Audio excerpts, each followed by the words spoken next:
মুর্শিদাবাদের নওদায় এই মুহূর্তে সবচেয়ে বড় খবর, গুলি ও কাফন সহ খুনের হুমকি দিয়ে চিঠি তৃণমূল কংগ্রেসের এক গ্রাম পঞ্চায়েত সদস্যকে। এই চাঞ্চল্যকর ঘটনাটি ঘটেছে আজ সকালে নওদা থানার গঙ্গাধারী হাই মাদ্রাসা সংলগ্ন এলাকায়। ওই ব্যক্তি 4 নম্বর মধুপুর গ্রাম পঞ্চায়েত সদস্য, নাম মনিরুল শেখ, বয়স 35 বছর, পিতা আব্দুল খালেক শেখ, বাড়ি নওদা থানার গঙ্গাধারী উত্তর শেখপাড়া এলাকায়। আজ খুব সকাল নাগাদ মনিরুল শেখের পিতা আব্দুল খালেক শেখ বাড়ির বাইরে আসতেই গেট খুলে চক্ষু চড়ক গাছ। তিনি দেখতে পান গেটের মুখেই একটি লাল কাপড় দিয়ে বাঁধা পুটুলি পড়ে রয়েছে। খুলে দেখতে পান তার ছেলের মুখ ছবির উপর লাল ক্রস, 1 রাউন্ড গুলি, একটি সাদা কাফন, বাতাসা, সুরমা আরও অন্যান্য জিনিসপত্র। সঙ্গে সঙ্গে এলাকার মানুষ ছুটে আসেন এবং নওদা থানায় খবর দেন। খবর পেয়ে ঘটনাস্থলে পৌঁছায় নওদা থানার পুলিশ এবং পুটুলিটি উদ্ধার করে নিয়ে যান থানায়। কে বা কারা কি উদ্দেশ্যে এই জিনিসপত্র রেখে গিয়েছেন তার সম্পূর্ণ তদন্ত শুরু করেছেন নওদা থানার পুলিশ। আতঙ্কে রয়েছেন বাড়ির সকলেই, এলাকায় চাঞ্চল্য। নওদা থেকে স্কাপ্তাবের রিপোর্ট, এবি 24 নিউজ। তো ছেলে আছে খারাপ।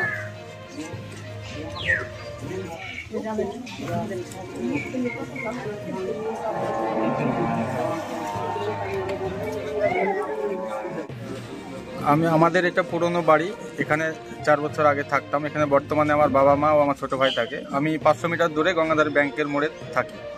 11:30টার সময় মা আমাকে ফোন করলো, তড়িঘড়ি বাড়িতে এসে দেখছি একটা পোটলার মধ্যে আমার ছবি দেওয়া আছে, ছবি দিয়ে লাল ক্রস দেওয়া আছে এবং আমাকে ওয়ার্নিং দেওয়া হয়েছে যে মারা হবে, মারা হবে। তার সঙ্গে একটা গুলিও দিয়েছে, অরিজিনাল গুলিও দিয়েছে।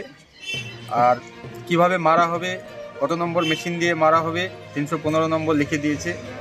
মারার পরে কিভাবে বেডে নিয়ে যাওয়া যাবে, হসপিটালে নিয়ে যাওয়া যাবে, সমস্ত ছবিগুলো দিয়েছে। দেওয়ার পরে মৃত্যুর পরে মুসলিম সমাজে কাফন থেকে শুরু করে যেগুলো প্রয়োজন সেগুলো সবগুলো সঙ্গে দিয়ে দিয়েছে। তারপরে কি করলেন? তারপরে আমি নওদা থানার ওসিকে জানাই। ওসি, পুলিশ এসেছিল, পুলিশ তদন্ত করার আশ্বাস দিয়ে গেছে। পুলিশের উপর আস্থা আছে, সঠিক তদন্ত করবে এবং সঠিক বিচার পাবো। আপনি কি চাইছেন এখন? আমি চাইছি তদন্ত হওয়া দরকার এবং তাদের সঠিক শাস্তি হওয়ার দরকার যারা এটার সঙ্গে যুক্ত আছে। আপনার নাম? মনিরুল শেখ, 4 নম্বর মধুপুর জিপি সদস্য, বর্তমান সদস্য। কোন দলের? তৃণমূল কংগ্রেস। বাড়ি গঙ্গাধারী। কোন জায়গাটায়? গঙ্গাধারী হাই মাদ্রাসার কাছে পুরনো বাড়ি, যেখানে বর্তমান থাকি গঙ্গাধারী ব্যাংক মোড়। আপনি এমনি আর অন্য কি কাজ করেন? সিমেন্টের দোকান আছে, বড় ভাইয়ের দোকান আছে, দোকানে বসে থাকি। সকাল থেকে দোকানে থাকি, দুপুরে সময় পেলে পঞ্চায়েত একবার যাই, বিকালে আবার দোকানেই বসে থাকি। আদার্স কোথাও কোনো কাজের সঙ্গে যুক্ত নেই, দোকানে থাকি। তো কারা বা কি কারণে আপনাকে এটা পাঠালো, কি মনে হচ্ছে আপনার? মনে হচ্ছে আমার সঙ্গে তো কারো ঝামেলা অল্প দিনের মধ্যে বা বেশি দিনের মধ্যে কিছু আমার সঙ্গে ব্যক্তিগত কিছু নেই, সূত্রতা নেই। মনে হচ্ছে কোনো রাজনৈতিক চক্রান্ত থাকতে পারে। ঘটনা হচ্ছে যে ফজরের টাইমে আমি নামাজ পড়ে আমি গরু বাঁধতে পারছিলাম। আমার গেটের সামনে একটা কালো কাপড় দিয়ে একটা পুটলা বাঁধা ছিল। তো যাক, সেটাকে আমরা কেউ কোনো পাগল ছাগলে রেখে গেছে বলে আমরা সাইডে সরে রাখলাম। রাখার পরে আমার গিনি বারবার বলছে না কিছু একটা হতে পারে না, নতুন কাপড় একদম। তো সন্ধ্যা থেকে যাই, তো মোটামুটি 11 থেকে 11:30টার মধ্যে আমার একটা খালাতো ভাই যাচ্ছিলো, ওকে ডাকলো, দেওয়ার হয় আর কি। ডেকে বললো ভাই এটি খুলে দেখাতো।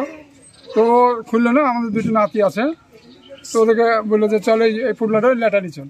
ল্যাটানি গিয়ে ও বসলো নিচে, দিয়ে বললো আস্তে আস্তে খোল। আর দেখি দিলে খুললো, দেখা হলো যে কালো, তারপর 2টি হলুদ, তারপরে আমার ছেলের ছবি ক্রসিং করা আছে। তারপরে দেখছি একদম যত রকম ছবি, কীভাবে মানুষকে মার্ডার করে না করে একদম টোটাল। এবং আমাদের মুসলিম সমাজে যে মারার পরে যে কি লাগে আর কি, যাবতীয় সব কিছু টোটাল দিয়ে মেঘে রেখেছি। যেমন ধরেন ওই কাফন থেকে আরম্ভ করে আতর, গোলাপ, তারপরে ওই সুরমা, তারপরে বাতাসা, এসবগুলো সব ছিল আর কি। কি মনে হচ্ছে? মনে হচ্ছে যে আমরা রাজনীতি করলেও আমরা ভাবিনি যে আমাদের বাড়িতে এরকম একটা চিত্র আসবে, আমরা যাই না কেন। এটা আমার এখন পুরো এতে আসছে যে এটা রাজনীতির একটা চক্রান্ত। আপনার নাম? আব্দুল খালেক শেখ। ছেলের নাম? মনিরুল শেখ। ছেলে? দেখুন, এমনি তো মধুপুর পঞ্চায়েত খানিকটা উত্তপ্ত, হাতে গঙ্গাধারী গ্রামটায় নাই করে 10 বছরে অন্তত 10-15 জন খুন হয়েছে। এই গত নির্বাচনেও একজন খুন হয়েছে। মধুপুরটা খুবই উত্তপ্ত থাকে, পলিটিক্যালি উত্তপ্ত। সে কংগ্রেস করছে, তৃণমূল করছে, তাই অন্য দলের লোকও হতে পারে। বা অন্য কোনো সংগঠনের মানুষও হতে পারে। কেউ কোনোভাবে সেটা দলকে দুর্বল করতে চাইছে, যে ওকে খুন করলেই মনে করছে। একসময় আমাদের ওখানে কর্মাধ্যক্ষ ছিল মোসলেম শেখ, তাকে প্রকাশ্য দিবালোকে নিয়ে গিয়ে ভাটায় খুন করা হয়েছিল। মধুপুরের রাজনীতিতে গঙ্গাধারীটা একটা উত্তপ্ত গ্রাম, একটা উত্তপ্ত পরিবেশ তৈরি করে। আমি পুলিশ প্রশাসনকে বলবো এই ঘটনার পূর্ণাঙ্গ তদন্ত করে যারা এই ঘটনার পেছনে জড়িত থাক না কেন তাদের কঠোর থেকে কঠোরতম শাস্তির ব্যবস্থা করুক। এই ধরনের ঘটনা অভিপ্রেত নয়, আমরা খুনের রাজনীতি করতে চাই না। যারা এখনো এই খুনের রাজনীতি করবার জন্য এইসব চিন্তা ভাবনা করছে, চিঠি দিচ্ছে, বাড়ির সামনে হুমকি দিচ্ছে, কাফন পাঠিয়ে দিচ্ছে, তাদেরকে বলবো যে তারা সাবধান হয়ে যান। আগামী দিন তাদের ভাগ্যে কিন্তু ভীষণ কষ্ট আছে, দুঃখ আছে। এই ধরনের রাজনীতি বরদাস্ত করা হবে না। যারা এই ঘটনা ঘটাচ্ছে তাদেরকে আমরা চিহ্নিত, পুলিশকে দিয়ে চিহ্নিতকরণ করে প্রয়োজনীয় দৃঢ় পদক্ষেপ অবশ্যই নেব। সকালবেলায় বিছানা থেকে উঠে আমার স্বামী ডাকছে, গেটের কাছে কি পড়ে আছে, গরু বাড়াচ্ছে না। উঠে গিয়ে দেখছি যে তাহলে পাগল ছাগল রেখে গিয়েছে, আমাদের এখানে তো ফাঁকা জায়গা। কি দেখলেন? পুটলার ভিতরে উপরটা খুব পরিষ্কার ভাবে আছে। আমি বলছি ওটাতে কি আছে, এত পরিষ্কার, নোংরা তো নাই, তো খুলে দেখলে হয়। তখন আমার স্বামী বলছে নোংরা টোংরা থাকতে পারে, এক সাইডে রাখো। সাইডে রেখে দিয়েছি। আমি রেখে দিয়ে আমি সংসারের কাজ কাম করে, আমার পুটলার পরই চোখটা আছে, জানটাও আছে। আমি কাজ কাম করলাম, করে তখন দেখছি আমার এক দাওর যাচ্ছে, ওকে ডাকছি একটু শুনে যাও তো, পুটলাটা খুলে দেখো তোখানটা কি আছে। আমার নাতি সিদ্ধ। আমি এক কুকুরের পাশে সাইডে নিয়ে গেলাম, যদি কোনো কিছু থাকে, পাগল ছাগলের ব্যাপার। আমি খুলে দেখতে গিয়ে দেখছি আমার কালে যার জাম টুকরা ছেলে সামনে ছবি পেয়েছি। আমি দেখি আর ধরে রাখতে পারিনি ওখানটায়। আমি কাঁদতে কাঁদতে বাড়ি এসে আমি আমার দুই ছেলেকে ফোন করছি। কি দেখলেন? ওই কাফুন, আপনার লাল পতাকা, সাবান, শ্যাম্পু, বাতাসা, একটা আমাদের মুসলিম এতে যে ইন্তেকাল হয় সে লাশের যা লাগে সমস্ত সবকিছু ওখানে পেলাম। আর আপনার ছেলের ছবি ছিল? আমার ছেলের ছবি উপরে রেখে দিয়েছে। আমার ছেলে কোনো আগ্নেয়াস্ত্র এসব কিছু? হ্যাঁ, ওখানে এমনি কোনো এই যে গুলিটা ছিল, একটা চিঠি ছিল ওর ভিতরে ভরা। এগুলা দেখি। চিঠিতে কি লেখা ছিল? চিঠি খুলিনি, দেখি অমনি চলে এসে তখন আমার ছেলেকে ফোন করছি, বাপ কোথায় এসো, তাড়াতাড়ি বাড়িতে এসো। আমি বলতে পারিনি যে ওখানটায় কাফন ছিল আমার, তোমার মারার জন্য। ছেলেরা এসে দেখলো, আরো আত্মীয় স্বজন পাড়ার দেখলো। কতটা আতঙ্কে এখন? আতঙ্ক হয়ে আছি তো। যেরকম আমার ঘটনা, আমার স্বামী রাজনীতি করেছে 15 বছর, আমি করেছি 5 বছর, তারপরে আমার ছেলেদেরকে দিয়েছি। কি আপনি কি আপনার কি দল করতেন? আমি পঞ্চায়েতের মেম্বার ছিলাম। কোন দলের? কংগ্রেস থেকে ছিলাম। কত সালে? তো 10-25 বছর হয়ে গেল।